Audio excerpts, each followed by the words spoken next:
presidente Jair Bolsonaro deu uma longa entrevista ao apresentador da Atena após ser chamado de facínora pelo governador de São Paulo, João Dória.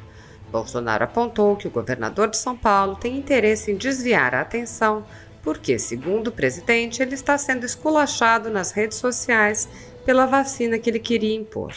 Bolsonaro acrescentou: entre eu e a vacina existe a Anvisa e eu respeito a lei. O presidente respondeu à pergunta sobre a situação de Manaus, lembrando que o governo estadual já foi envolvido em escândalos de corrupção em conexão com a pandemia. Bolsonaro afirmou que o embaixador de Israel já se comprometeu a enviar oxigênio e o governo federal já se mobilizou para entregar oxigênio na cidade. O presidente disse: estamos fazendo tudo o possível, apesar do Supremo ter me proibido de fazer isso. Bolsonaro rebateu as críticas de Dória, lembrando que, enquanto o governo federal cortou impostos, Dória aumentou o ICMS de uma série de produtos, inclusive remédios, seringas e combustíveis. O presidente disse que Dória não tem moral para falar de ninguém e acrescentou: se ele não tem o que fazer, que não nos atrapalhe. Bolsonaro lembrou também que o estado de São Paulo fechou leitos Covid, é um dos estados com mais infectados, e disse: se esse moleque que governa São Paulo tem coragem e moral, critique o Supremo Tribunal Federal. Bolsonaro explicou que, como as vacinas disponíveis são experimentais, os laboratórios não se responsabilizam por efeitos colaterais e questionou: quem vai se responsabilizar? Esse governador inconsequente que falou que a vacina tem que ser obrigatória? O presidente lembrou que o governador Dória deu ordens para fechar o comércio no estado e foi para Miami. Bolsonaro disse que o governador deveria criticar o Supremo Tribunal Federal, que proibiu o presidente de realizar ações contra o Covid. O presidente disse: se não tivesse me proibido, eu teria um plano diferente da simplicidade de fechar tudo e ir para Miami. Bolsonaro disse que o uso pelo governador de palavras de baixo calão para se referir ao presidente mostra a irresponsabilidade de Dória. O presidente afirmou: ele está morto politicamente em São Paulo, não pode andar na rua. O presidente atribuiu a atitude beligerante à ambição pela cadeira presidencial. Bolsonaro lembrou que sua chegada à presidência incomodou muitos grupos que querem retomar o poder. O presidente acrescentou: eles querem essa cadeira para roubar, para fazer o que sempre fizeram. O presidente falou sobre o tratamento precoce, lembrando que o Brasil estava em 5º lugar entre os países em número de óbitos por milhão de habitantes e caiu muitas posições graças ao tratamento precoce. Ele comparou com a estratégia de muitos governadores de fechar o comércio e prejudicar a economia para culpar o governo federal. Bolsonaro desafiou o governador João Dória a zerar os impostos sobre combustíveis, garantindo que ele também zerará os impostos federais sobre combustíveis. Muito obrigado, presidente. Muito obrigado, senadora Mara Gabrilli, pelas perguntas. Eu acho que existe uma percepção extremamente superficial sobre o que nós estamos fazendo em política externa. Existe uma percepção equivocada sobre o que era a nossa política externa e sobre o que ela é hoje, né? E eu acho que é preciso ir além desses clichês de que o Brasil era um país que promovia a paz e hoje não promove a paz. Isso absolutamente não é verdade quando a gente examina os fatos, né?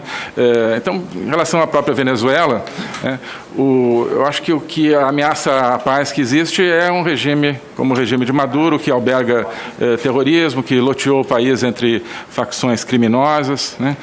Que ameaça a segurança, a paz de todo o continente, inclusive em coligação aí, às vezes com forças em outros países, como a gente tem mencionado.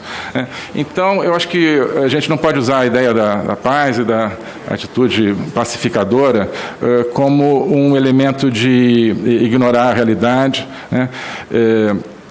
Eu digo que, diplomacia não é covardia, tem gente que acha que embora rime, mas não é, uma coisa completamente diferente, né? Nós temos que trabalhar com coragem. Às vezes a gente se choca com interesses muito claros, como no caso da Venezuela e na América do Sul, onde há interesses políticos, econômicos por trás dessa coligação da ditadura Maduro com outros regimes políticos, com outras correntes políticas, com narcotráfico, com crime organizado. Essa é a verdadeira ameaça à paz, né? Então, nós estamos trabalhando com a realidade concreta, não com a realidade idealizada, teórica. O mundo não é um idílio, onde você chega, vamos ter um diálogo, que bom, vamos promover a paz, que maravilha. Isso não é assim que o mundo funciona, né? Seria bom que fosse. Então, nós estamos trabalhando pela paz agora concretamente, e não simplesmente com retórica, como era o caso antes, e tentando identificar quais são as ameaças reais à paz, né? Então, também existe um equívoco muito grande, achar que o Brasil está no mundo para intermediar, digamos, situações entre outros países, né? Ou entre outras forças. Não, nós temos as nossas posições, os nossos interesses, as nossas posições, e nos articulamos com diferentes países para promover esses interesses e esses princípios, né? Que são os princípios que estão na Constituição. Então, como eu dizia, a Constituição, e como o senhor sabe muito melhor do que eu, fala da busca da paz, fala da prevalência dos direitos humanos, fala da autodeterminação dos povos, fala de várias coisas. Estamos trabalhando por todas elas, né? Nós temos que trabalhar, não é uma opção, né? A Constituição nos manda trabalhar pelos direitos humanos na Venezuela, né? Governos anteriores que deixaram esse descalabro surgir na Venezuela, que o apoiaram, inclusive financeiramente, com perdas para o contribuinte brasileiro, são aqueles que feriram de maneira direta a Constituição Federal. O Brasil não está fechando nenhuma porta, né? O Brasil está dizendo aquilo que pensa, aquilo que é o sentimento do povo brasileiro, né? O discurso do presidente nas Nações Unidas procurou mostrar a realidade do combate ao Covid, a realidade da Amazônia, a realidade da nossa atuação em favor de novos enfoques que estão, por exemplo, contribuindo para a paz no Oriente Médio. É curioso porque muito se fala que nós não temos sido pragmáticos, né?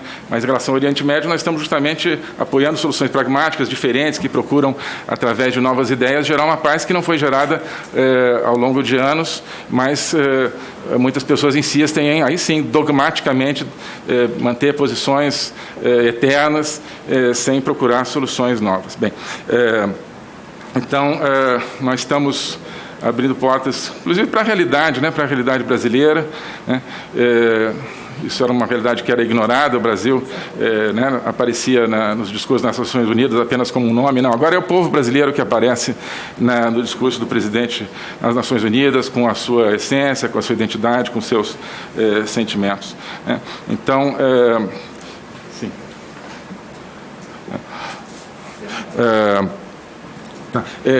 Bom, só rapidamente a questão de... não é fato que a proximidade do Brasil seja com Trump e não com os Estados Unidos. Bom, isso é uma interpretação, direito da senhora, mas é ao contrário. Tudo que nós estamos fazendo com os Estados Unidos, eu tenho certeza que é de interesse permanente para os dois países, e um governo democrata provavelmente manteria... 15 segundos.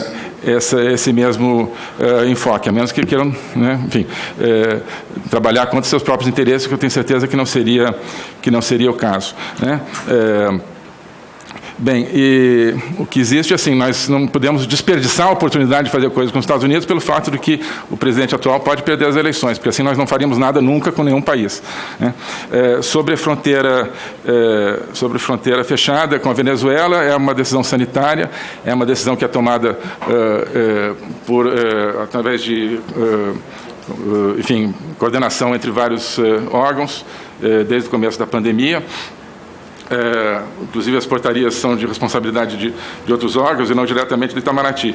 Então, eu não queria aqui comentar diretamente a portaria que a senhora mencionou, né, porque não foi diretamente da nossa responsabilidade, mas vou pesquisar mais a respeito para lhe mencionar essa portaria. Agora, o fato de que nós não estamos demonstrando solidariedade pelo povo venezuelano, no caso específico, me parece completamente equivocada, né? Estive lá já pela segunda vez, tive a oportunidade de visitar Roraima, estive na Operação Acolhida, aquilo é uma demonstração claríssima de solidariedade. Então, o fato de que tivemos que fechar a fronteira durante a pandemia, né? Acho que não anula tudo que nós estamos fazendo por esses mais de 200 mil venezuelanos, com sacrifício, inclusive, do contribuinte brasileiro, né? Com apoio de organismos internacionais, internalizando as pessoas. Né? Eu acho que dizer que o fato da fronteira estar fechada por razões sanitárias é ignorar completamente de quem nunca viu realmente a realidade dos venezuelanos que chegam lá e o carinho e a atenção com que eles são tratados pelo governo brasileiro. Eu acho que assim é um sofisma realmente total e não corresponde de forma nenhuma à realidade. Senadora Mara vai querer fazer mais alguma consideração? Tá, sim. Sim. Só queria relembrar